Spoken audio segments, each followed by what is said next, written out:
Hey folks, I hope you're doing well and I hope the plan ID is coming along really well for you too. I've just decided to put together what I hope are these short, punchy lectures on some additional features of Wattles that I'm learning about as I really deep dive into the group, some things that weren't readily apparent when I started getting into them. It's going to involve some corrections, some new understandings, and what I think are some overlooked features. These things have become apparent through the Wattle workshops I'm delivering for ecologists in New South Wales.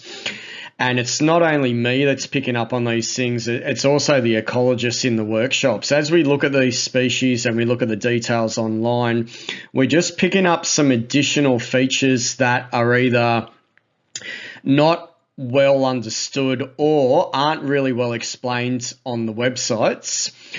And in addition, there's some things where I have stated some particular characteristics, or I would say some features online which aren't always 100% true. That would be the way to say it. So what I want to do as a responsible botanist and scientific observer is put up some additional information which just provides some correction to stuff I've got online.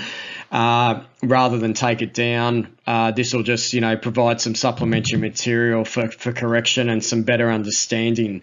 I'm trying to keep them short.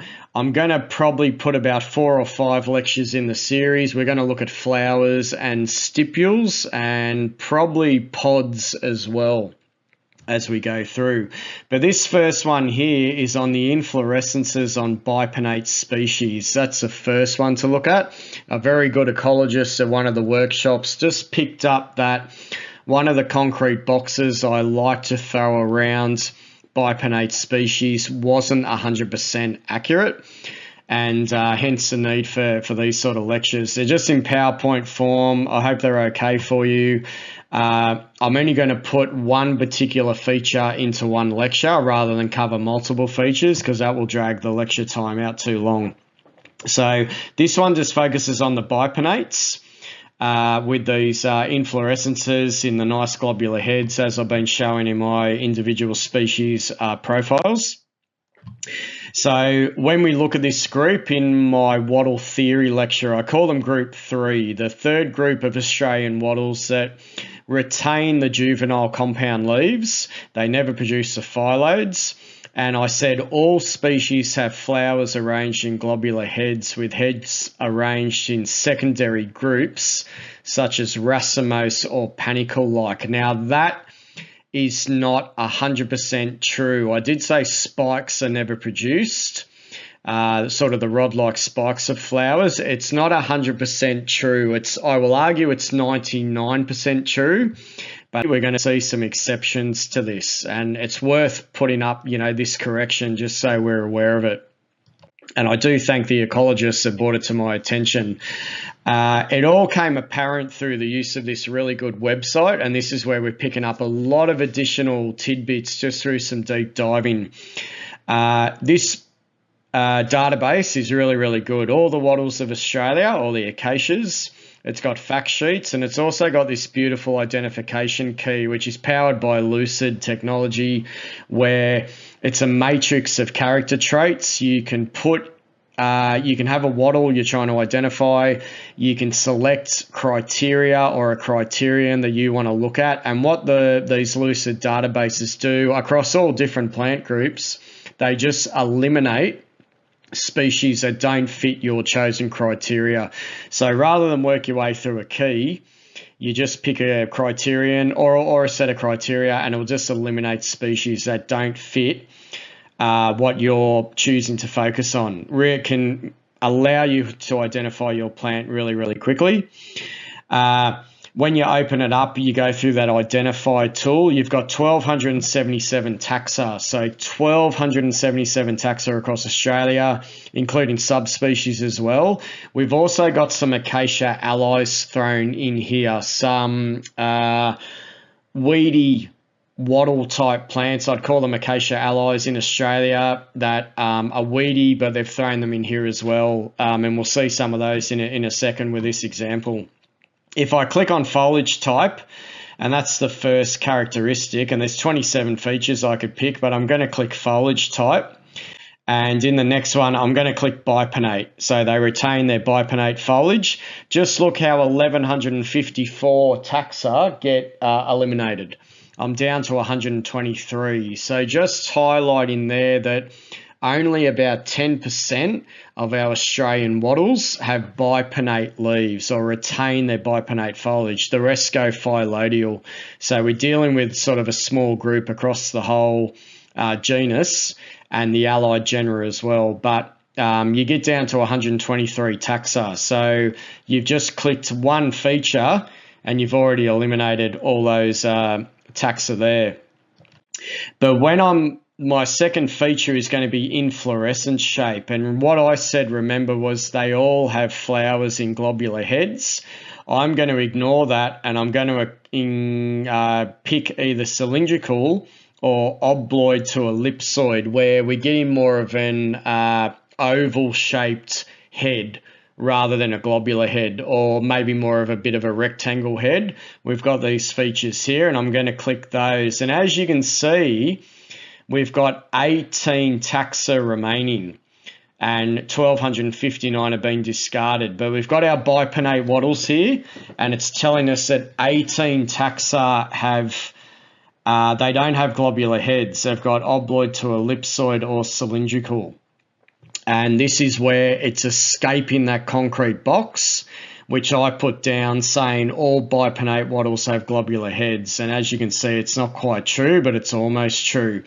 But when we go through these 18 taxa, some of them are acacia allies, which are weeds in Australia. We're going to disregard those because they either come from, I think one of them was from Asia, one of them was from South America, and one of them was from, might have been Africa, I think. And when you look at what we've got remaining in the acacias, we do have the subspecies genera, which is blowing the number out. And we actually get down to 4 species of acacia in Australia, which are throwing inflorescences, which escape this globular head criteria. That's what we've got here. These are it here. Acacia brownii, Drummondii, luteola, and varia, and they're all Western Australian. The 4 of them are Western Australian species. I have never met these 4, but when you go through this list here, this is what we have. Now, what I will say from here is the East Coast, I'm going to cop out, the East Coast bipinnate species are always throwing globular heads. That's what I will say from now on. So all of the bipinnate species on the East Coast are throwing globular heads. And it's these 4 in Western Australia that buck the trend. But we can't say anymore that all the bipinnates have globular heads only. There's 4 of these that throw a bit of a variation to the globular head. We're just going to go through them quickly. This is Acacia browniana. I've tried to bring up some images. This is straight off the Wattle website. This isn't my material. This is off the Wattle app, the fact sheets. You can see they've got globular heads. They're a bipinnate. They've got very short bipinnate leaves, and they've got single globular heads. So they're not putting them in racemose or panicle groups. They're putting them in single heads, sort of like something like Acacia lisifolia, but they've got these bipinnate leaves. I couldn't find where it's saying that browniana show heads that are ovoid to spike-like, but I'm just going to run with someone who knows these wattles and who has written this material showing I guess, or having an awareness of these heads differentiating into more ovoid or spike-like structures. I'm just going to assume that someone out there has said that Acacia browniana sometimes has heads in the more ovoid or spike-like arrangement, but the photos online show them having globular heads, so it's not really an exception at the moment. However, it's not putting them in racemose or panicle-like groups. It's putting them separately. You can see the distribution there. It's totally Western Australian. This wattle doesn't occur on the East Coast. Here is a very good example. This is Germundii, and it's one of the subspecies of Germundii, but here it is here. It's putting flowers in spikes. Check that out. It's a bipinnate, and it puts its flowers in spikes. So that is a very strong exception to that rule that I wanted to have. It's also putting the spikes in singular units. It's not putting them in any sort of branched or higher numbers in a cluster. It's just putting them in single units. So that's good to note as well. So that's one that well and truly bucks the trend. That's Germundii. This is Acacia lutea. And this was another one where I had a bit of trouble finding, okay, where does it put its flowers in ovoid heads or oblong or elliptical or more spike-like. But it does say it in the description. I think if you read the description, it says flower heads globular to ovoid. So it's a bit of an example of where it's a little bit confused, and it can have globular heads, or it puts them into more ovoid or spike-like structures. Again, it's only putting its globular heads in single units. So it's bipinnate, and it's doing them in single units. So very different from the East Coast bipinnate wattles. And then we've got Varia, the last one, which is Varia. Looks like it's only a very tiny wattle in Western Australia, and it says spikes cylindrical down there. So they're not in globular heads. They're in these more cylindrical spikes, or what we call the elongated spike. So that's a fourth, if you like, species, or at least a fourth taxon, or it would be a fourth species really with all these varieties, putting its flowers in the spikes rather than the globular heads. So I think it holds up 99% of the time. It just doesn't hold up 100% of the time.